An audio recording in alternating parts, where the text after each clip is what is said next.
On a brisk autumn morning in 331 BC, a small band of Greek warriors was preparing for battle. Their enemy, the Persian Empire, the most powerful nation on earth.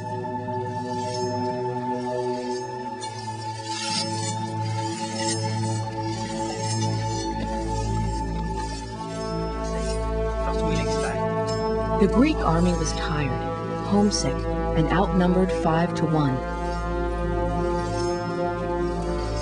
But their 26-year-old leader, Alexander, wasn't about to let them give up. He was on a mission to conquer the world.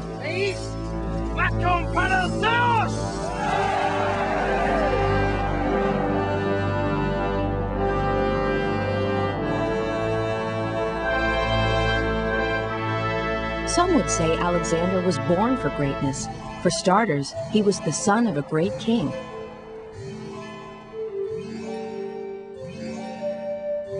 His father, Philip II, ruled Macedonia, a kingdom north of Greece. In the 4th century BC, Philip conquered Greece and united Greece's independent city-states under one rule.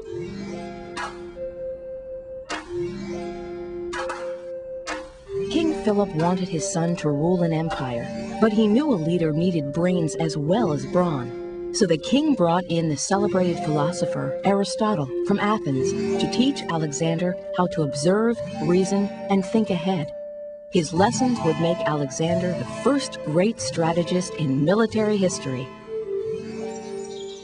Greek mythology also played a crucial role in Alexander's education. Homer's epic poem, the Iliad, told the story of Achilles, a Greek warrior during the Trojan War. Alexander carried a copy of the Iliad with him for the rest of his life.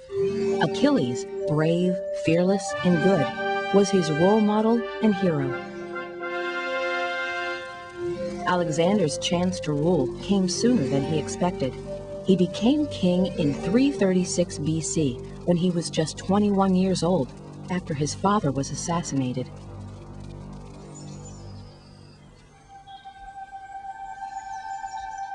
As the new king, Alexander made a promise to all of Greece.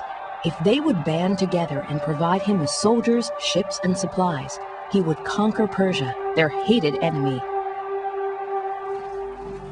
In 334 BC, with an army of 45,000 men, Alexander began his historic crusade. Once he crossed into Anatolia, modern-day Turkey, he would never set foot in his homeland again. Darius III, Emperor of Persia, was waiting for Alexander in Anatolia with an army of 100,000 men. Alexander's army was outnumbered 2-1, but he had a plan. He organized his troops into a fighting formation called a phalanx. Tightly knit blocks of foot soldiers created a deadly wall of spikes with their lances.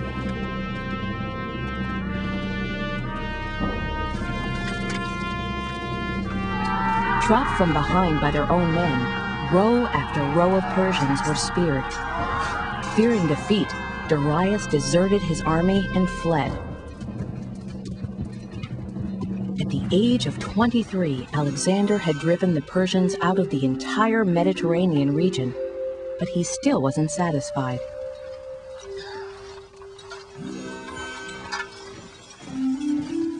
Alexander traveled 500 miles along the coast of the Mediterranean Sea to Egypt. Egypt, a world power for 2,000 years, had fallen under the harsh rule of Persia. Because of this, the Egyptians welcomed Alexander as a savior. In 331 BC at Memphis, Egypt's capital, Alexander was proclaimed pharaoh. His empire now covered nearly 500,000 square miles. Eager to spread Greek learning and culture throughout the known world, Alexander built a great city in Egypt at the mouth of the Nile River. As in Greece, the streets were laid out on a grid. Theaters, stadiums, temples, and assembly halls were built as monuments to his homeland. He called it Alexandria. Over the next few years, he would build a dozen more like it throughout the Middle East. Each of them was a miniature Greece transplanted to foreign soil. Meanwhile, back in Persia, King Darius was desperate for a way to stop Alexander. This time, King Darius summoned all his troops, a vast imperial army of 300,000 men. And so the brisk autumn morning of 331 BC arrived. The two armies collided at a place called Gorgamila. When rumors spread of the size of the Persian army, panic swept through the Greek camp. This time, they were outnumbered 5-1. After 3 years and 2,000 miles, they thought Alexander had led them to certain death.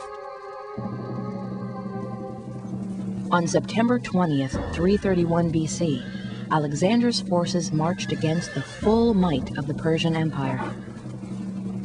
The decisive confrontation was at hand. Darius relied on strength. Alexander relied on strategy. Alexander believed the weakness of the Persians was Darius's lack of courage. He ordered his troops to turn and charge straight at Darius.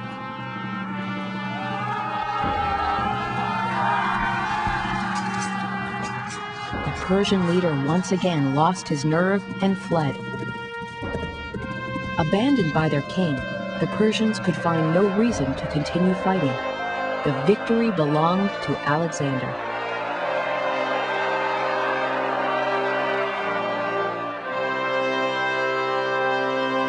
By the age of 25, Alexander had defeated the largest and most powerful empire of its time and been proclaimed king of Macedonia, Greece, Palestine, Egypt, and Asia. But for Alexander, there were still lands to conquer. Pushing farther east, he went where no Greek had ever gone before, into Afghanistan and India. He built 10 cities throughout Persia, Afghanistan, Turkestan, and India. In each, he left generals from his army in charge, planting seeds of Greek civilization thousands of miles from Greece.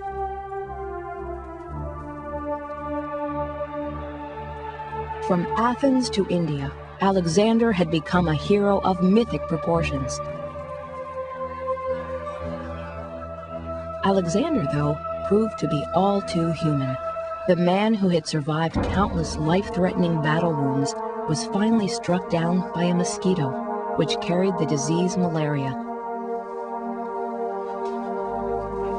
Alexander died on June 10th, 323 BC. After 13 years of fighting, he had conquered 2 million square miles and never lost a battle. Without him, his empire began to crumble, torn apart by the squabbling of rival generals and petty kings.